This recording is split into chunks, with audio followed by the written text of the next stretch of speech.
रमज़ानुल मुबारक आते ही सबसे पहले रोज़े की पहली अफ्तारी जाएगी पूरे मोहल्ले में। ये अल्लाह का शुक्र है, कई सालों से अल्लाह पाक करवा रहा है और इस दफ़ा भी हुआ।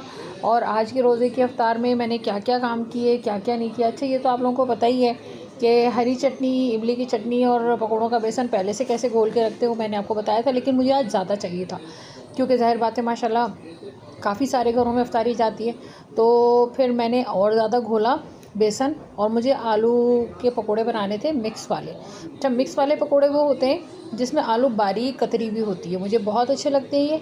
उसके बाद मैंने दही बड़ों का बेसन घोला, ये रेसिपी भी मैं चैनल पर डाल चुकी हूँ। उसके बाद मैंने रात को ही सहरी के बाद बनने के लिए रख दिया था। दही मैंने घोल लिया, उसके अंदर मसाले मसूले मिला दिए। रोल आप लोगों को रेसिपी चैनल पर है, मैंने बनाने सिखाए थे, वो मैंने तले फ्रीज़ करके रखे हुए थे। और समोसे फ्रीज़ करके रखे हुए थे, वो भी रेसिपी चैनल पर है, मैं लिंक दे देती हूँ सबका, वो आप लोग देख लें। और फिर यही आसानी होती है कि भाई जब पहले से चीज़ें तैयार होती हैं ना, फिर मैंने आलू के वही कुरकुरे वाले पकोड़े बना लिए, बेसन की थोड़ी बड़ी वाली दही बड़ियाँ बना ली, बूंदियाँ नहीं बड़ियाँ, ठीक है। और इस तरह माशाल्लाह से अल्लाह ने थाल भर दिया। और चूँकि बांटने के लिए था, दही बड़ों के ऊपर चाट मसाला डाल दिया। तो फिर उसके बाद मैंने बच्चों से कहा कि बस जल्दी जल्दी। अच्छा, छोले मैंने भगारे रात को ही भिगो दिए थे, लेकिन वो मैं रेसिपी शूट करना भूल गई। तो फिर उसके बाद मोहल्ले में बांटने के लिए जल्दी जल्दी प्लेट बनाई। एक समोसा, एक रोल, 2 बड़े वाले पकोड़े, एक खजूर, एक प्याली काले चनों की चाट, एक प्याली दही बड़े। अच्छा, काले चनों की चाट के ऊपर प्याज भी थी, वो मैं डालना भूल गई, लेकिन वो मैंने अलग से रखी थी, मिलाई नहीं थी, ताकि नमाज के बाद खा ले जाए। फिर एक केला, केले के प्राइसेस तो इस कदर महंगे हो गए थे, मगर चूँकि सबको खिलाना मकसूद था तो आज पैसे दिए, लेकिन आइंदा फिर मैं नहीं ख़रीदूँगी जब तक कि प्राइसेस नॉर्मल नहीं हो जाती।